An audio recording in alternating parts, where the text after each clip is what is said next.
Unlike anime cliches, they literally slept together. Well, that took his honor as a barbarian and threw it away. The next day, the barbarian shows Erwin the loot he brought from the dungeon, and she asks if he's going to sell all of it because she wants to keep the leather armor and the belt. He says she can have the pieces since it will be deducted from her share. They visit various shops in the city to sell the items, and Bjorn manages to get a total of 1,400,000 crystals, while Erwin is surprised by how little she earned, only 50,000 crystals. According to Bjorn, it's the first time he's made so much money right at the beginning of the game. He says it's time to part ways with Erwin, and she's upset, asking them to at least go to the central square together. Arriving at the square, there's a crowd gathered, and Erwin asks what's happening. Looking at a soldier, Bjorn replies that it's an execution. A man is gagged and about to be guillotined. Bjorn explains that these people didn't commit any serious crimes. They just didn't pay taxes. The barbarian continues, saying the city has been cursed by a witch, and the only way to get resources in its limited space is through the labyrinth. Those who don't pay taxes will be executed because it would reduce the mouths to feed.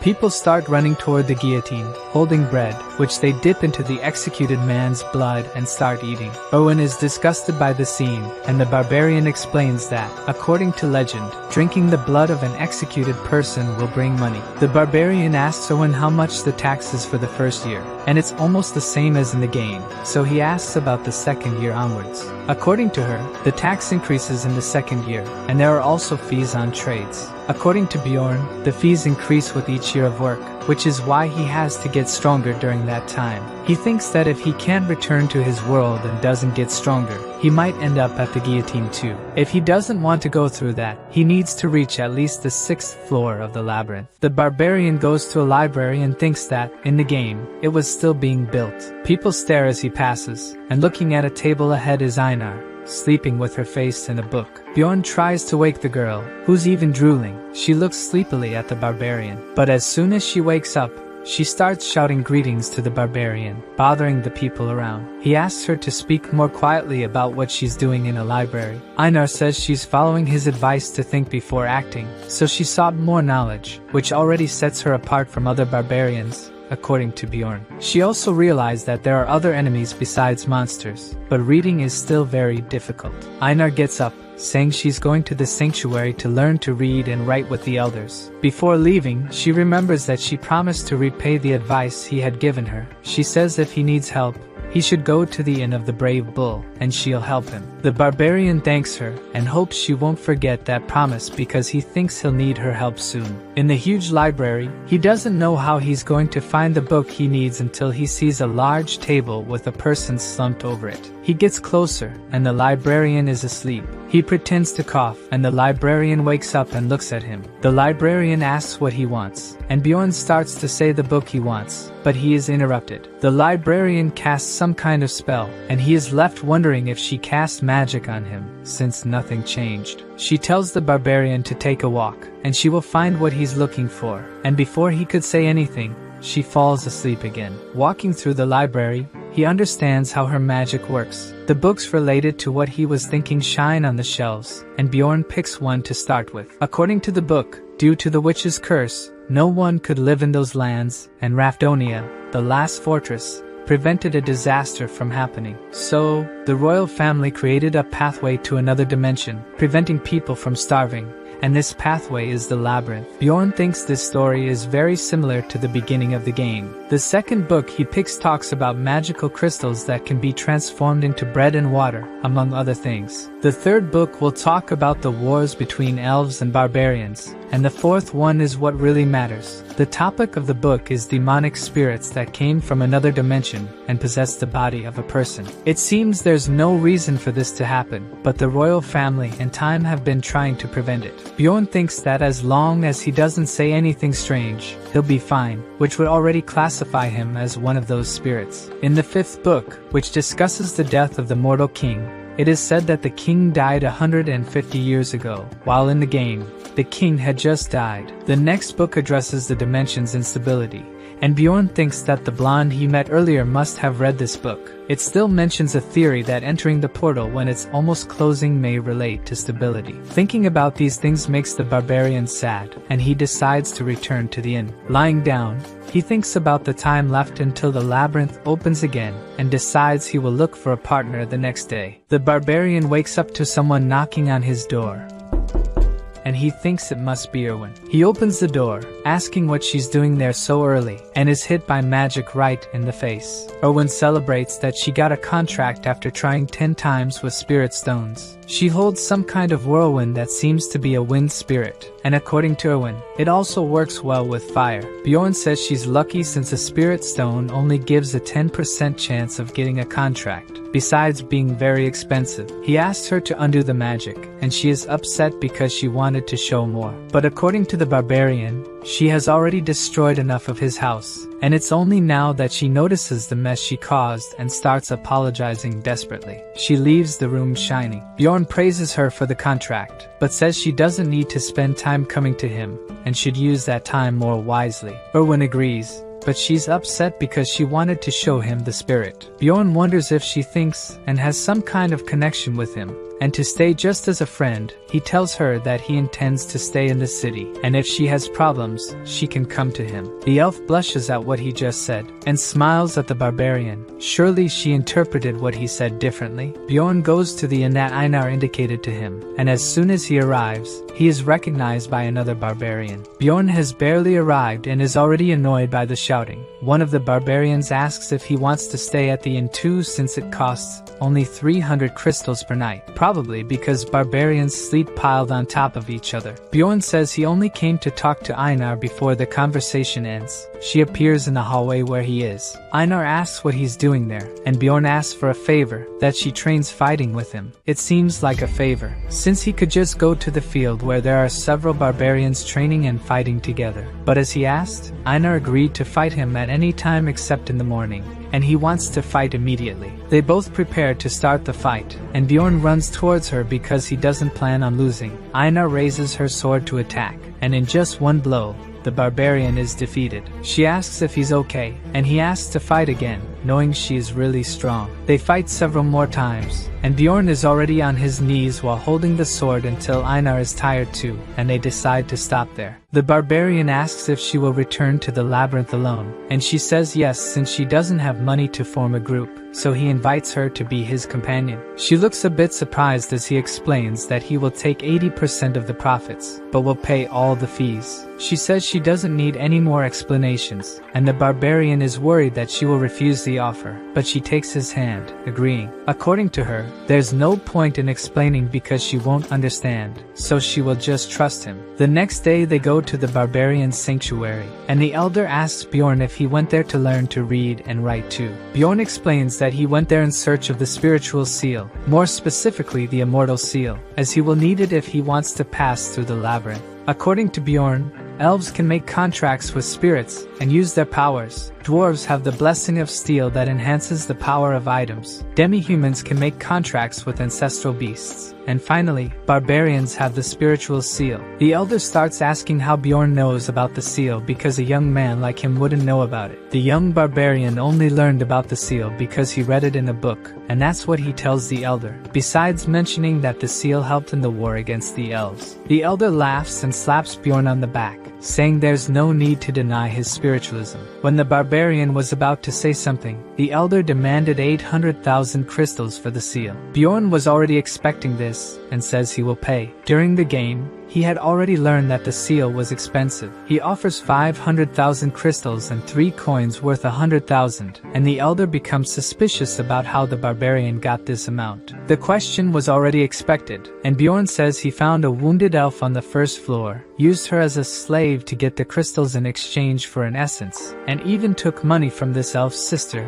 Not that it's a lie. The elder starts laughing at the story, and several other barbarians celebrate Bjorn's achievement. The elder offers a gift to the barbarian, and he sees that they are 2 coins of 100,000. He gets so excited about earning easy money that he even starts shouting that he will continue mistreating the elves. According to the barbarian, the seal is a type of enhancement technique that allows the body to absorb the essence of magical ingredients, and create a special power. Barbarians tattoo their babies because their souls are pure, and thus the path of the soul will remain visible even when they are adults. Before handing over the seal, the wizard warns the barbarian that he won't be able to revert it, and from what our barbarian says, the seal is the essence of a tank. The wizard appears with a needle and says he will begin. He gives several pricks to Bjorn's back, and by his expression, it's extremely painful. He manages to activate the first level of the seal, and his natural regeneration increases significantly, with an additional 13 physical points. The barbarian thanks him and leaves the hut with a sore back,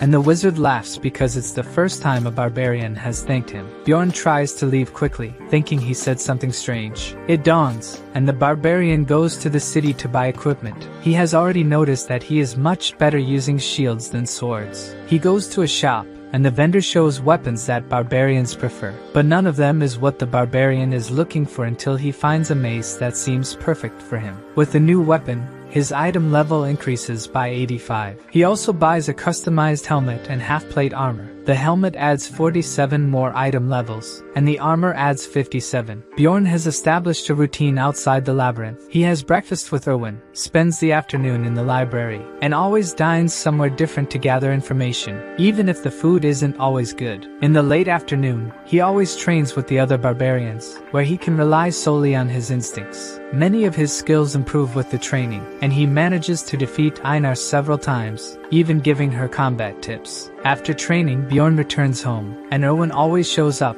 asking to have dinner with him. After dinner, she bids farewell and wishes the barbarian luck in the labyrinth, which restarts the next day. Now Bjorn's attributes are much better. In the morning, Bjorn and Einar request the Unity magic, and the attendant explains that they just need to place their hands on a crystal, and as nothing in this world is free, it costs 15,000 crystals, but it allows them to start the maze together. The guild attendant explains to them that the higher the rank, the more expensive the magic will be, and it only lasts for 24 hours. In a tavern, Einar is speechless in front of a lavish table, after Bjorn ordered the best dishes before entering the maze. She almost cries because the food is so delicious, and she gets excited to work hard. A few minutes before the portal opens, the two are already waiting. The barbarian hears people talking loudly and turns around. Several barbarians who have just passed the coming-of-age ceremony are coming. Einar looks at them with nostalgia, as if it had been a long time since she went through that. The portal finally opens, and Bjorn asks Einar to wait a bit because he wants to test the theory. She doesn't worry about understanding why.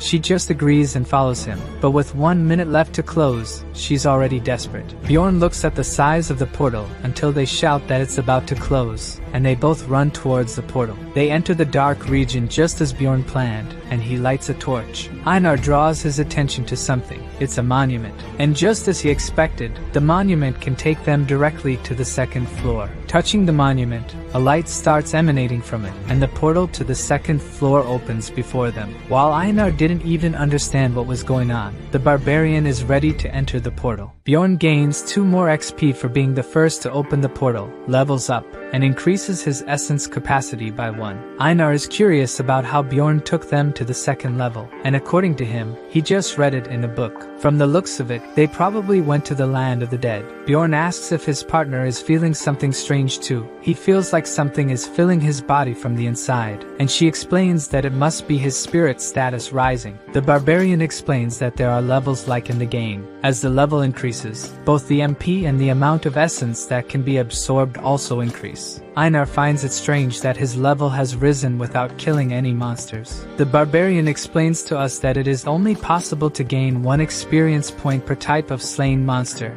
but whenever you open the portal first, you can gain, making it an easier way to obtain XP. And he doesn't intend to reveal this easier way to anyone. He even asks Einar not to tell anyone that they reached the second level so quickly. Experienced explorers will arrive soon, and if they see them, they will ask how they ended up there, so it's better to get away from the portal. Bjorn ties the torch to his helmet to make it more practical, and since the fire is magical, it not only does not go out but also does not heat up. In the land of the dead, monsters are stronger than in the goblins' land, but at least they don't have traps, which makes the place much better for the barbarians. Einar realizes that something is coming. It's a small group of ghouls, but that already gets her excited to finally have someone to fight. The warrior advances towards them and defeats them all in the blink of an eye. She already believes that this level will be easy until she hears a scream and gets scared. Bjorn explains that it must be a banshee, and it's better to leave it alone, as the creature won't attack them. Einar continues to be afraid,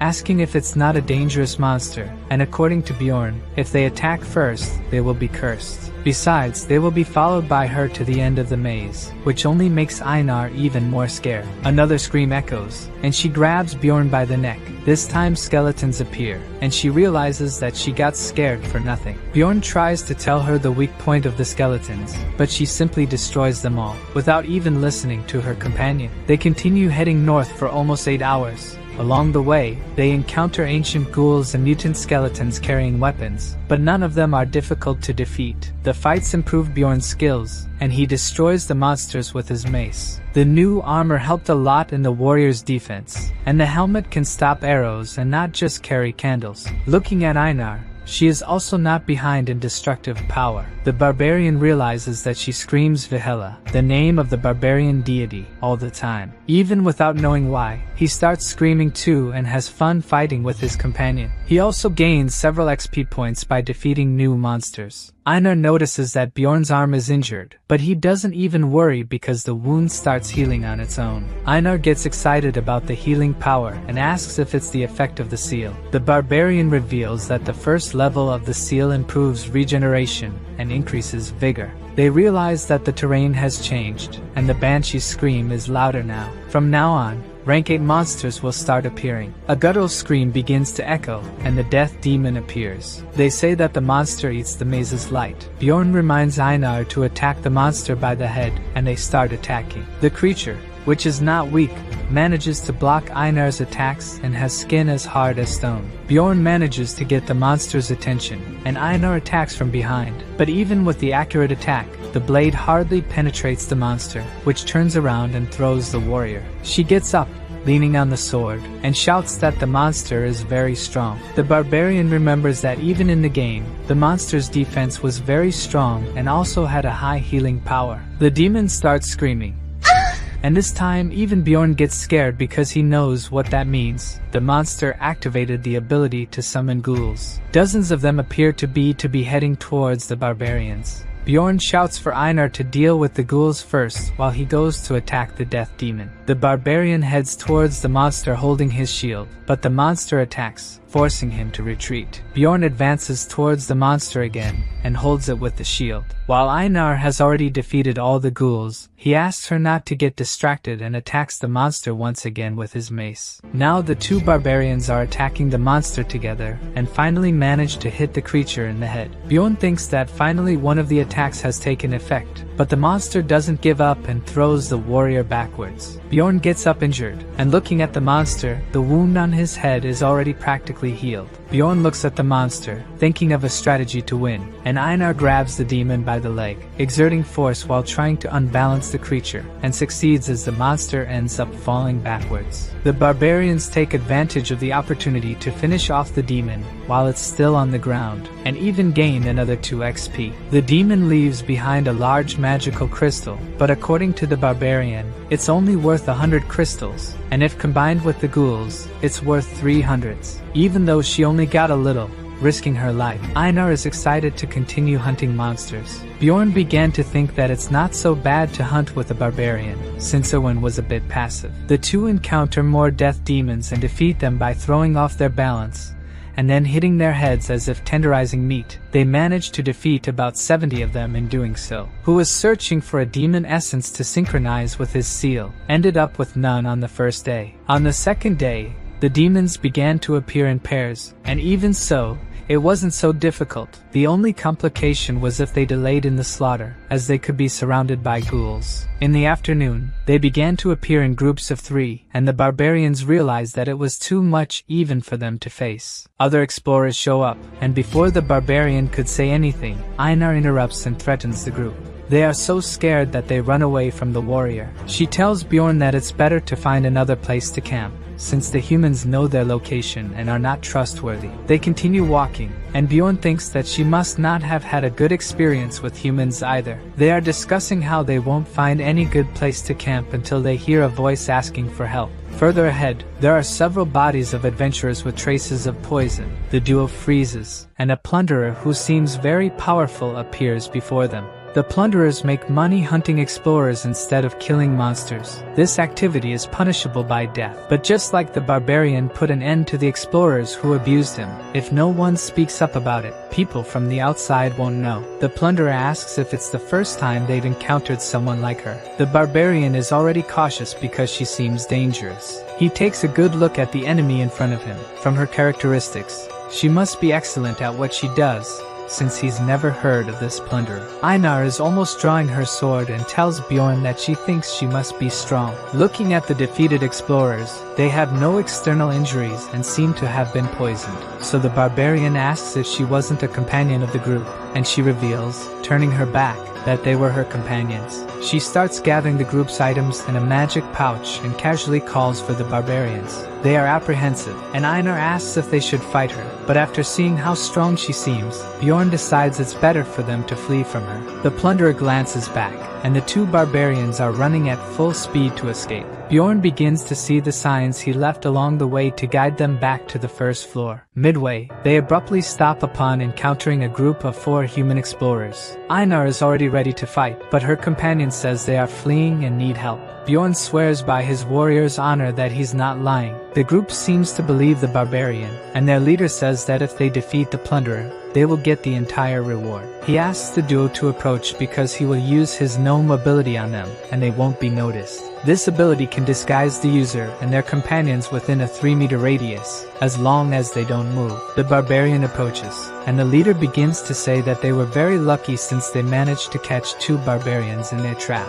The duo seems to be hit by some magic that paralyzes them, and Bjorn realizes that this group is also made up of plunderers. The only way he can think that an explorer of the same level would have it would be with the essence of the stone golem suppression. If he takes damage, Bjorn knows he'll get rid of the ability, and the plunderers comment on how much they'll gain from the barbarians. One of them holds Einar's face, and his colleague says they were lucky, since barbarian hearts are very valuable. One of the plunderers even jokes with the barbarian, saying that his gaze won't set him free. The guy takes out a knife to deliver the final blow. He hits the neck. The barbarian, who was preparing to take as little damage as possible, manages to move away before the knife enters too much. He can finally move and hits the plunderer in the face, surprising the rest of the group. The barbarian removes the knife from his neck and throws it towards Einar, who is hit near the chest. Even in a combat position,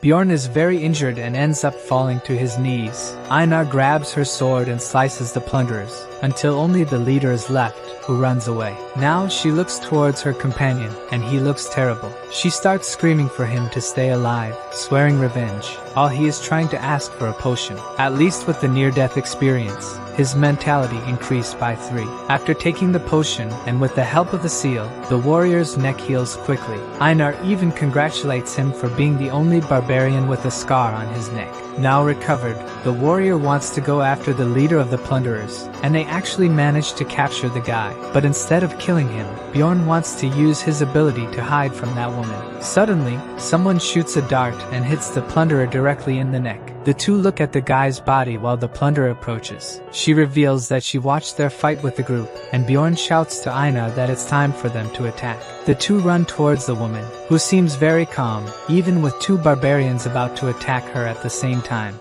The plunderer dodges Einar's attack and still manages to block Bjorn's. The barbarian wonders how many essences she must have to be so strong. He gives up the weapon and tries to push his opponent while shouting for Einar to attack her. Suddenly, the warrior falls to his knees, powerless. He has been stabbed by the plunderer's dagger. Bjorn thinks if she's an aura user, they don't stand a chance. Meanwhile, Einar attacks from behind, but the plunderer retaliates so swiftly that she has no time to defend herself. The plunderer is using a paralyzing poison, rendering the barbarians immobile. Bjorn thinks she's much stronger, and they stand no chance. She points the dagger at the warrior's face and unexpectedly offers to spare his life if he swears not to tell anyone he saw her. She explains she never intended to kill the barbarians from the start because she owes a debt to their kind, and Bjorn realizes that's why she merely watched them get attacked. Einar pleads with the warrior not to trust the plunderer, believing she's merely toying with them. Bjorn asks what would happen if he refused the offer, and she says she would kill them, as that's the promise. Before Bjorn could inquire about which promise she's referring to, she dismisses it as none of his concern. Then the warrior swears by his honor, to which she claims he's different from the other barbarians, and pours some kind of potion on him. Now it's Einar's turn to respond, but she refuses, surprising her companion. The plunderer raises the dagger to end the barbarian, and Bjorn desperately urges his companion to swear. Einar tries to say something about the honor of barbarians, but Bjorn insists she said she would do as he commanded and should trust him. The barbarian still seems reluctant, but at least makes the oath. Before the plunderer leaves, Bjorn asks which floor she came from, and she came from the 8th. This means the barbarians only stayed alive because of the promise they made. As she departs, the barbarian thinks that next time they meet, it won't end like this. The duo returns to the first floor. This time, it's Einar who falls flat on the ground after exiting the portal. Bjorn asks if she's okay, and from the ground, she responds she's no longer a warrior. Bjorn says survival is for the strongest, for they'll have a second chance, and she tries to understand that, knowing one day they'll seek revenge. They pause to rest, and even though exhausted, the barbarian can't sleep. He's not as bad as Einar, but still feels humiliated, just like when the blonde guy saved him and the priestess refused to heal him. So the swordsman gave him a potion, which he drank like a dog. In that situation, the barbarian chose to save himself. He focused on what needed to be done at that moment. He remembers seeing someone being decapitated and the various other madness that has occurred since he entered that world. All he could do was try to stay alive. Bjorn is determined that's not how he wants to live his life. He wakes Einar up, asking if she would accept a means to become stronger, even if dangerous. And of course, she would. She knows they'll die if they don't get stronger. Bjorn begins to explain his plan to his companion. They'll enter the rupture and search for chaos. On the first floor, they gain more XP by defeating different monsters, reaching a darker part where 4 types of monsters appear at once. They arrive at a stone, and Bjorn explains it's a memorial for those who discovered the labyrinth, with a quote written on it, the same as in the game, meaning the hidden condition must also be the same. Bjorn will open the rupture, and from then on, it's a secret, and Einar vows not to tell anything. But she asks what this rupture is, and according to the barbarian, it's the labyrinth within the labyrinth. The rupture on the first floor requires magic crystals from 4 types of monsters on the memorial stone, and a magical crystal of 8th rank from the second floor. The rupture opens an instance dungeon with a capacity for 5 people, and the difficulty depends on the number of members. In the game, a rupture would only open after 3 months in the city's time, and people found ways to force their opening. Out of the 4 ruptures on the first floor, they entered one with a red sky and crows flying towards the Black Castle. Even though Bjorn knows which rupture they are entering, he feels suffocated, but at least knows he can complete it. The rupture opens again behind them, and the barbarians look at who's coming. In another part of the labyrinth, Rowan is exploring and being criticized by her sister for using the bow and a spirit to defend herself. Rowan says that according to Bjorn, she should specialize in what she's good at, trust her team, and do her role the best way possible. But for her sister, a teammate is just a teammate and shouldn't be valued much, and Owen ends up agreeing and asks if they can't go to the next floor. According to her sister, they can't just hunt a bit on the second floor, and instead, they'll enter a rupture. As the rupture cycle is up to 8 months, one should be about to open. The sister thinks Bjorn must not have told Owen anything because he doesn't know about the ruptures and asks Owen to trust her, and she'll become stronger. A sound emerges before she could finish her sentence, and a rupture begins to open. The two run towards the rupture, but before they could touch it, the rupture closes. Back with the barbarians, the first one to come out of the rupture is a dwarf, soon followed by a mage. The group is curious as to why there are still mages on the first floor. Einar asks if a mage is really that good, since the librarian is also a mage. Bjorn explains that she's a 9th rank mage, and that mages are an important resource for the city, so having a mage there means she's skilled. The girl compliments the barbarian's intelligence. She introduces herself as a 6th rank mage Alua Raven, and the guy behind her is finally introduced as the carrier she hired, Tarjin. The dwarf also introduces himself as Hikarad Murad, claiming to be an explorer for 3 years. The barbarian duo also introduces themselves. Looking at them, Bjorn asks how they got there, as they don't seem like first-floor explorers. The two simply say they heard the rupture was about to open. The mage says the loot will be divided among everyone except the carrier, and they agree, since it seems to be customary to follow the mage in the labyrinth. Bjorn was about to say he agrees with her, but Einar interrupts, saying she doesn't agree with that. Instead, she wants Bjorn to lead the group, since he's better than a normal barbarian.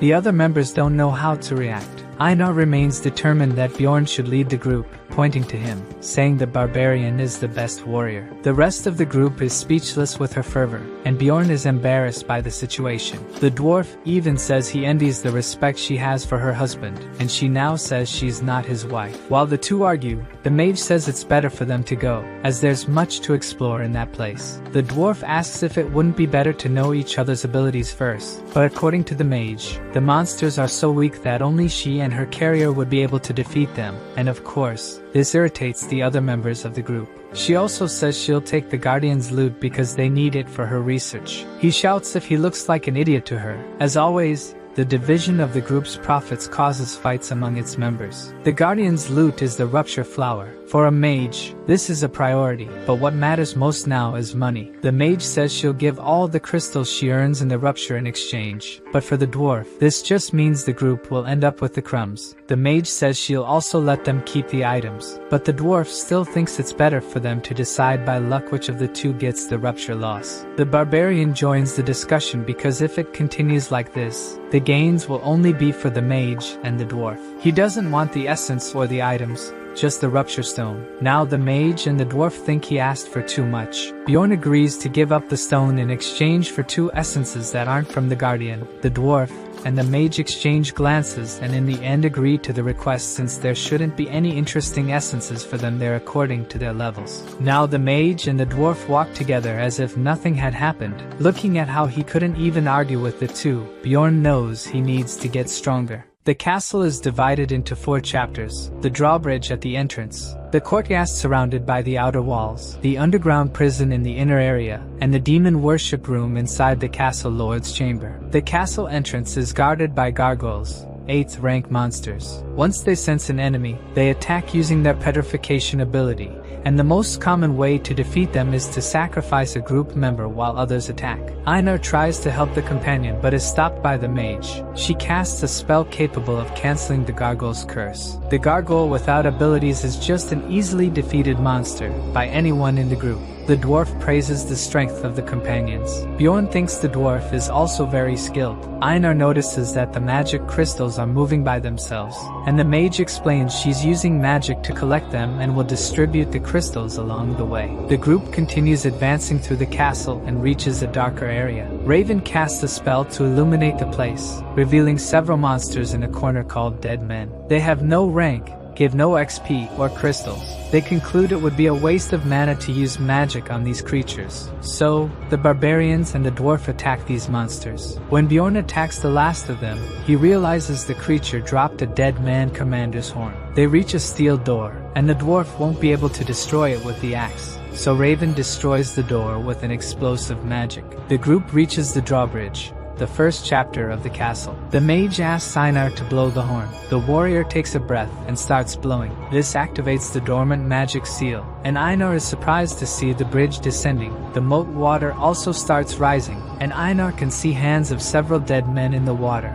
The mage tells her not to worry about it. Dead men start rising from the moat. Raven was already prepared for this and gathers the surrounding group. The mage attacks the dead men with magic, defeating all of them. Bjorn is realizing she is more powerful than he thought. She triumphantly says all they have to do now is wait for the bridge to descend, and as soon as it does, they head towards the castle. Bjorn walks, thinking it was too easy to finish this chapter. After crossing the bridge, they enter the outer castle. Raven casts a spell, and most of the monsters surrounding the group end up defeated. For Bjorn, even though she didn't manage to kill them all as before, she is still very powerful. With just one magic, she defeated 90% of the monsters. Death demons that can heal were not affected by the magic, and the mage lets the companions defeat what's left of the monsters. The barbarians join forces to defeat the death demons, and the dwarf is shocked watching, thinking this is how the barbarians hunt. Raven casts a spell on the death demons, worsening their wounds, and without the power of regeneration, these monsters become extremely weak. Looking at Raven, Einar says she now knows why mages are praised. Raven listens to what Einar says and starts boasting about her skills, saying it takes both study and talent to become powerful. By advancing quickly thanks to the spells, the group helps Raven collect materials for her research. The barbarian notices something strange after inspecting the area. They didn't destroy the statue that seems to guard some item,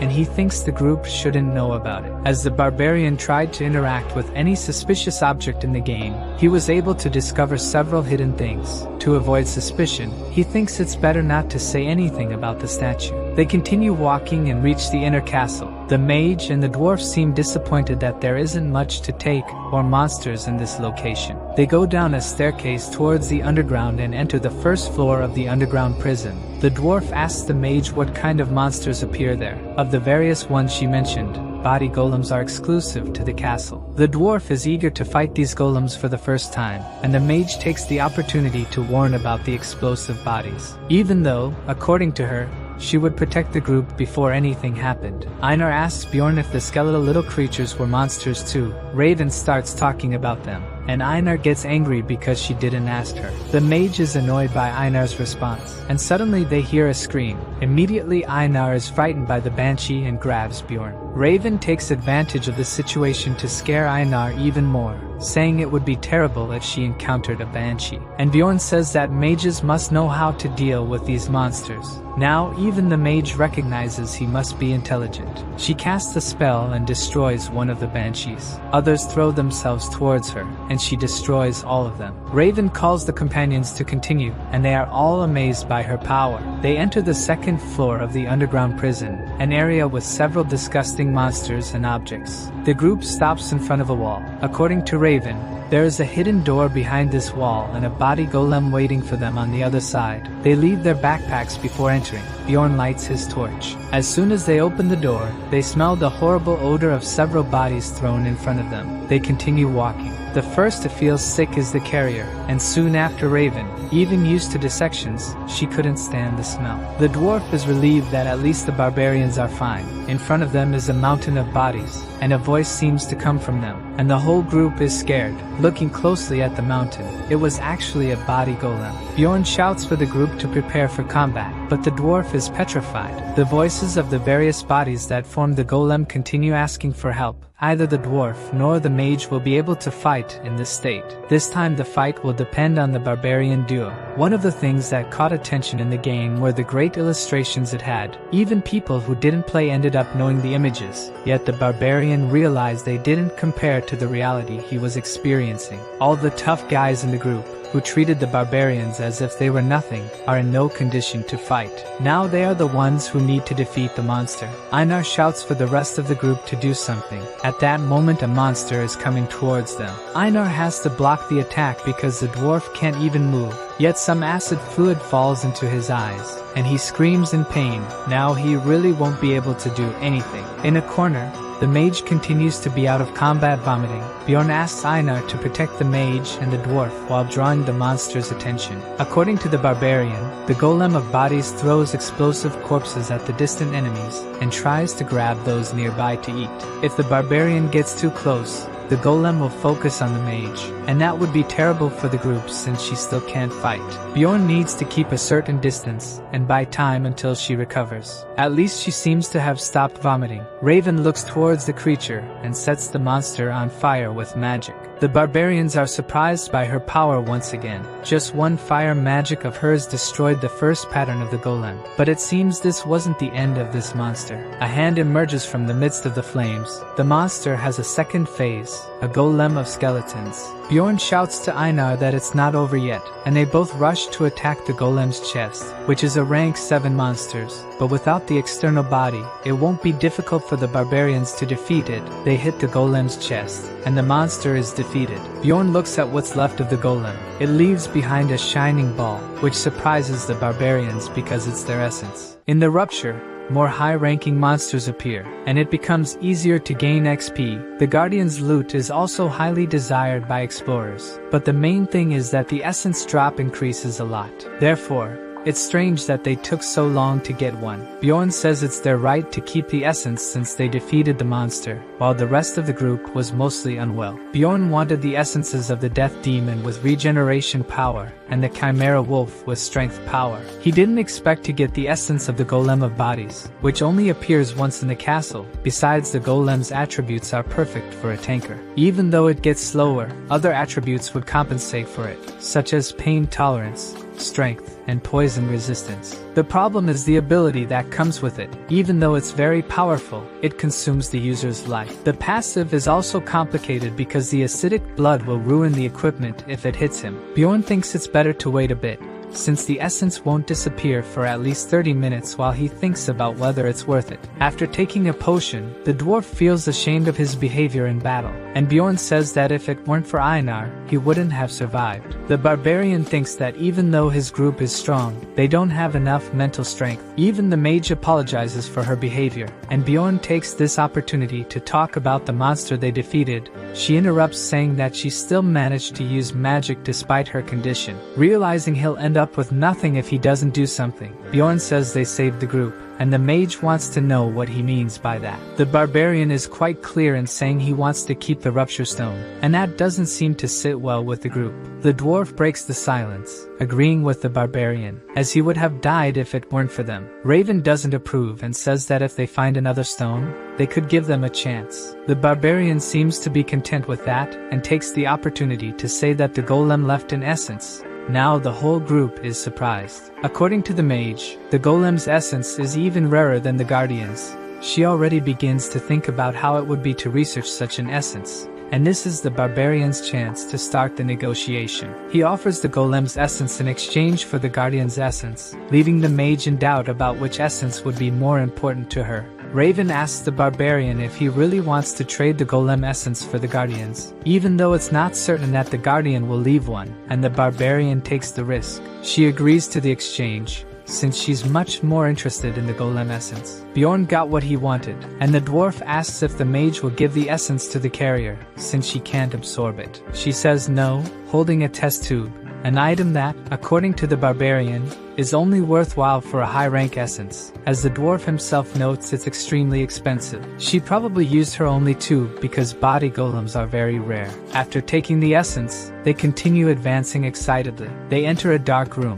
The dwarf asks what those creatures are, and according to the mage, they must be just statues. They must be near the lord of the castle's quarters. She touches the statue's face, and a book falls from a fissure in the ceiling, and she picks it up as if expecting it to happen. The dwarf even asks if she knew about it. According to Bjorn, that's a book about dark magic that's worth a lot on the black market. Since the barbarian missed his chance to grab the book, Raven says she'll keep it. Surely she knows how valuable it is. Seeing that she knew about the book, the barbarian wonders how she didn't know about the statue at the fountain. Passing through the demon worshipper's room, they fight gargoyles, wolves, chimeras, and the Skeleton Knight, the second mini-boss. Raven celebrates that they found the golem essence, and now a desire-type Skeleton Knight. The barbarian agrees and explains that this monster can have 3 types of attributes: sadness that uses a mist-inducing psychosis, hatred that can lower the opponent's level, and desire type, which can regenerate. Raven offers to neutralize the monster's ability with a magic injury intensification, and the barbarian duo attacks the knight. The Skeleton Knight leaves an essence. It seems the adventurers are luckier now. The dwarf congratulates the barbarians for getting another essence, and Bjorn tells Einar to keep it since the essence suits a swordsman. Since they entered the labyrinth, he felt that Einar was trustworthy. The warrior is thrilled to receive the essence, and begins to absorb it. Bjorn just forgot to tell her one detail about the essence. Her body would change drastically. Looking at the group, She asks why Bjorn seems bigger, and the rest of the group also seems to have grown. Bjorn explains that it wasn't them who grew but she who shrunk. As the mage confirms, the essence's effect provides denser bones in exchange for smaller bones. She tries to continue explaining, but Einar lets out a deafening scream. She panics because now she won't be recognized as a warrior, as if being a woman wasn't enough. Raven says she looks much prettier now, and could even be sold to nobles for her beauty. Bjorn tries to console his devastated companion for no longer looking like a warrior.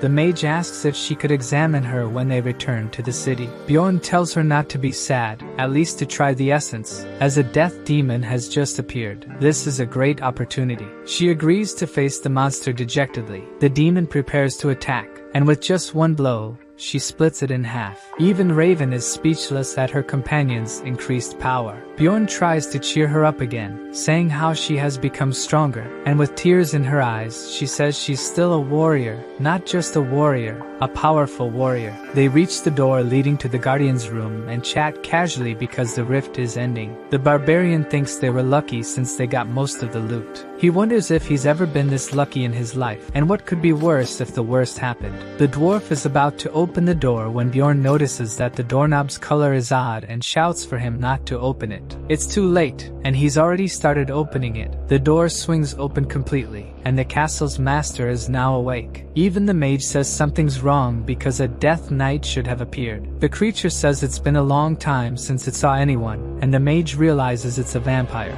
a monster that appears above the 6th floor and is rarely a mutation. The vampire duke asks in a frightening manner where they came from. Monsters are divided into 4 variants. The mutant variant monsters have different classes. The advanced, the monster is larger than the average on the floor. The rare variant are monsters that are only found in ruptures like golem or mimics, and finally, the advanced monsters that have their own memories and have a name. The group flees from the vampire they just encountered. Bjorn, who knows this monster, knows that he is powerful both in combat and in dark magic. Raven says that a mutant variant had never appeared as guardian, and even the barbarian with thousands of hours had never encountered a vampire duke. He only knows that this monster existed because he watched a stream. The mage asks how he knew about the monster, because he asked the dwarf not to open the door, and he just says to keep running and only had a feeling that something was wrong. He only noticed the color of the doorknob because after watching hours of video,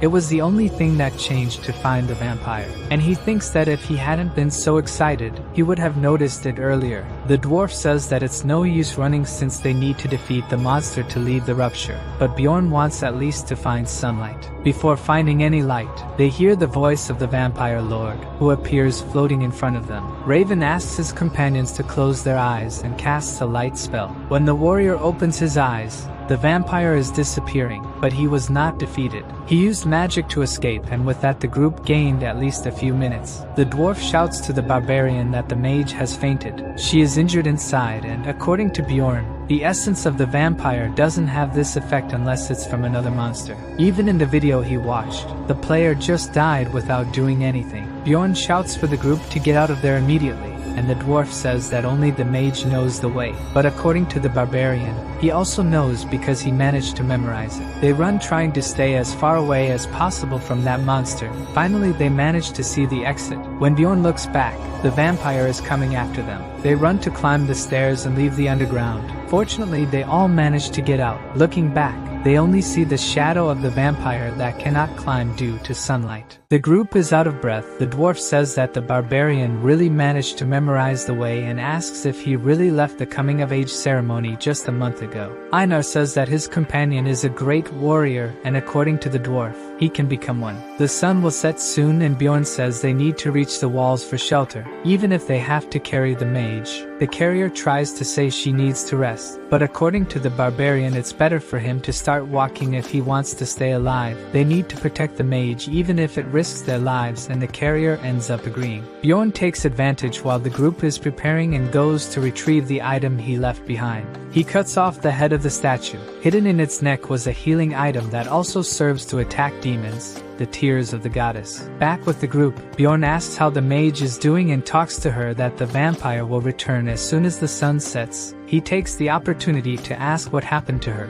and she thinks it was a damage exchange. In 20 minutes she will be able to cast some spells again, but nothing too powerful. Then the barbarian asks if she knows any solar magic, which she considers extremely rude. At this moment the barbarian doesn't care about manners, he wants to survive. The mage makes a disgusted face, but says she can cast spheres of solar spots, which is a rank 6 magic, with solar attribute. Bjorn wants to know if she can use attribute reinforcement with the magic, but she will only be able to do so after more time. According to the barbarian, he will hold the monster until she has enough mana. She begins to agree with the barbarian, but suddenly asks why he's acting as the leader, not realizing that at this moment, he's the most capable for it. Remembering how the barbarian has behaved so far, the dwarf says he's good at judging character and trusts him. Bjorn thanks him. Night falls, and the vampire monster returns, literally thirsty for blood, and the group needs to hold it off until the magic is ready. The vampire prepares to attack the group. Bjorn asks the carrier to take the mage away and thinks that just like in the game, even with intellect, the most players can do is exchange a few words with the enemy. The vampire shows its claws and heads towards the group.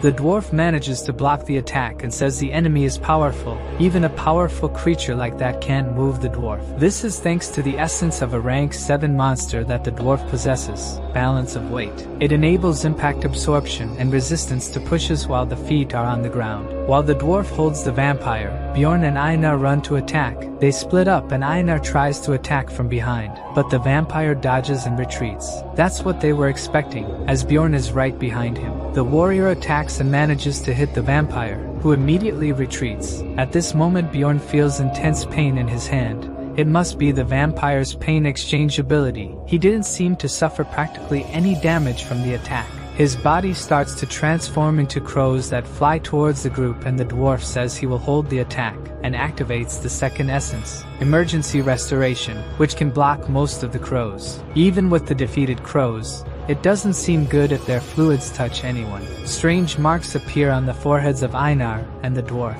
which means they were hit. This is a vampire ability, the Sacrifice Seal. In addition to the Sacrifice Seal, vampires also have the Immortal ability that increases regeneration as they are injured, and Blood Owner that can absorb opponents' abilities by drinking their blood. He can also use Dark Magic, transforming into smoke to avoid physical damage, turning into explosive crows and summoning blood monsters. With all this power, the dwarf can't resist the attacks. Einar tries to draw Bjorn's attention to the dwarf's situation, and the barbarian is also attacked. With 5 minutes left for the magic to be ready, the dwarf is out of combat, and the barbarians are tired. So, Bjorn shouts for Einar to take the dwarf and retreat, while he alone will hold the vampire. She runs carrying the dwarf, and the barbarian is holding off the vampire's attacks only with the shield. He seems to have a plan since he doesn't plan to fight. This time he doesn't block and takes the attack. The vampire seems to have not understood this attitude, and the barbarian takes a potion to regenerate.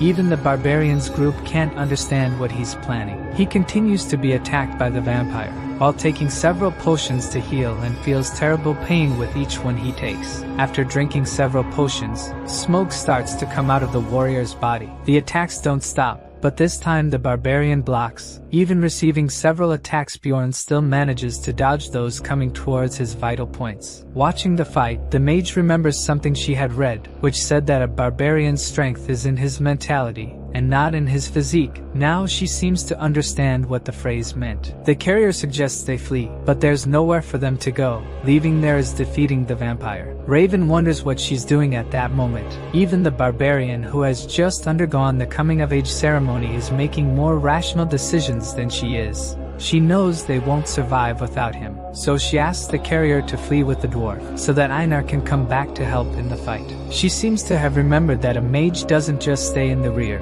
She must also try to find a path to victory. The mage looks at the essence of the golem she picked up earlier and knows she needs to make a decision. She looks in the direction of the fight, starts to cast a spell. The magic throws the essence towards the barbarian, who certainly wasn't expecting that. The vial breaks upon hitting him, and the essence begins to be absorbed automatically. several of his attributes increase, now that he has the power of the body golem. The barbarian's vision was getting blurry. He kept getting attacked by the vampire, losing his strength, focusing solely on protecting his vital points, until time seemed to stand still, and he absorbed the essence of the golem. Now the vampire's claws couldn't penetrate the barbarian's bones anymore.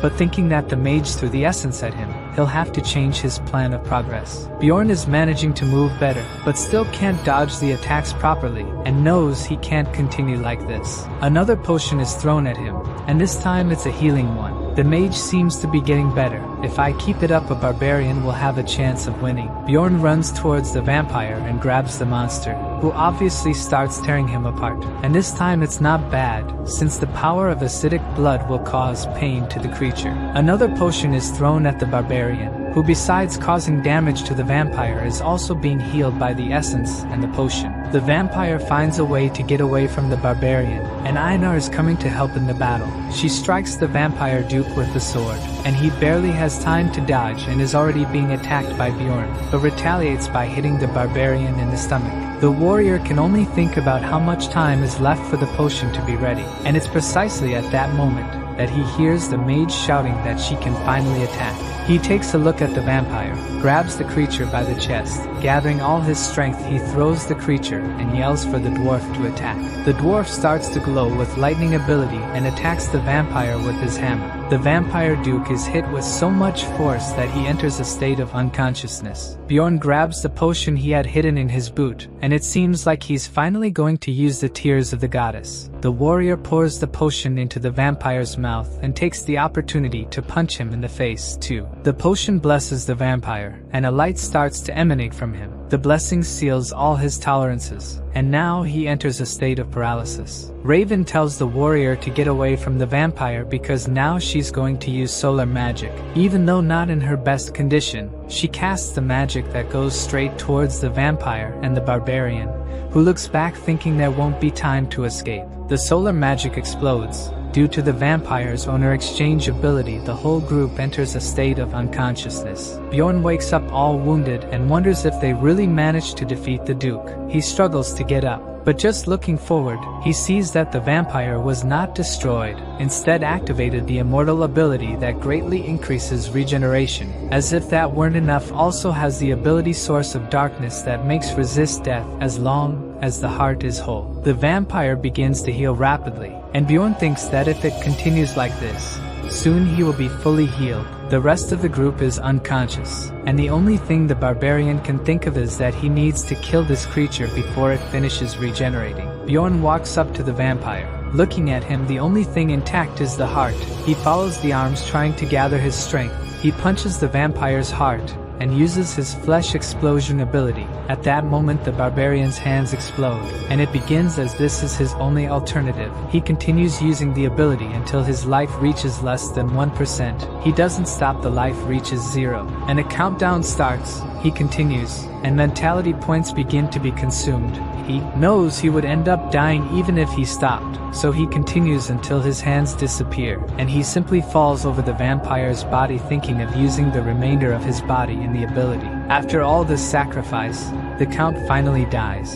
After giving everything he had, Bjorn levels up, but that doesn't mean his life will return. Unexpectedly, as the odds are low, the vampire leaves in essence, and as it is on top of him, Bjorn begins to absorb it, and now his passive ability is not to die until the heart is destroyed. After going through all this, a system window appears saying that the progress is normal, and the administrator is observing this character. Bjorn awakens with a painful expression, and the first person he sees after waking up is Einar. He asks where the rest of the group is, and according to her, they left 3 days ago. In other words, the barbarian was unconscious all this time. Bjorn thinks the maze is already on the 7th day. He moves his hands and realizes that his body is no longer injured. He also notices something else: he is without clothes. Einar says they were worn out, so she threw them away. She reassures him that he doesn't need to worry. She's seen his great warrior. Jokes aside, Bjorn asks what happened while he was unconscious, and Einar says the dwarf took some items,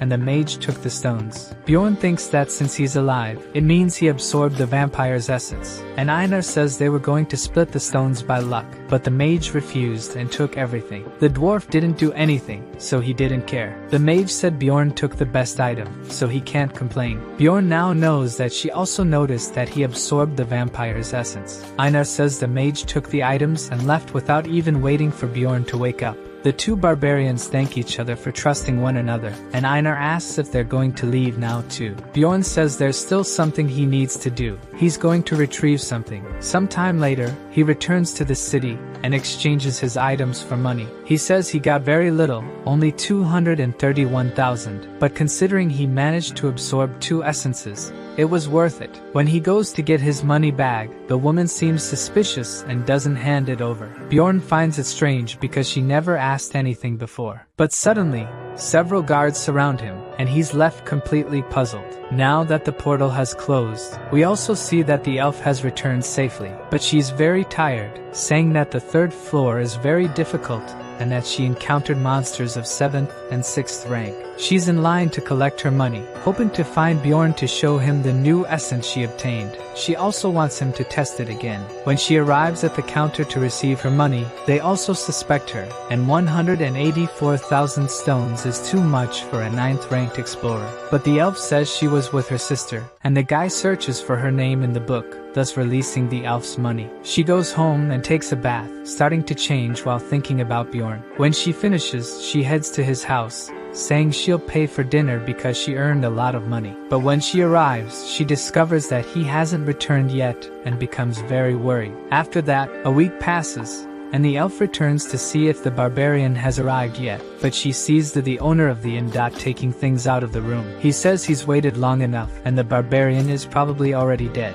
Later, we see the elf's sister comforting her, who is lying on the street in the middle of the rain. The sister says she heard the news and staying there won't change anything. The elf says she wants to become stronger to protect the people she cares about. While all this is happening, we finally find out where the barbarian is locked in a cell. It seems he underwent an interrogation because he was carrying some items belonging to other people. He claims that they were from people who attacked him. The interrogator says he will find out the truth. Bjorn suspects something is amiss because there is a law that no one should be questioned about the origin of the item. But the investigator wants to know where the beast the barbarian was carrying came from, and he said he got it from some guys who attacked him. But he didn't mention the redhead because he's not a fool, right? Thank you for watching. Don't forget to subscribe to the channel so you don't miss out on upcoming videos. Leave a like if you enjoyed it and share with your friends. See you in the next video.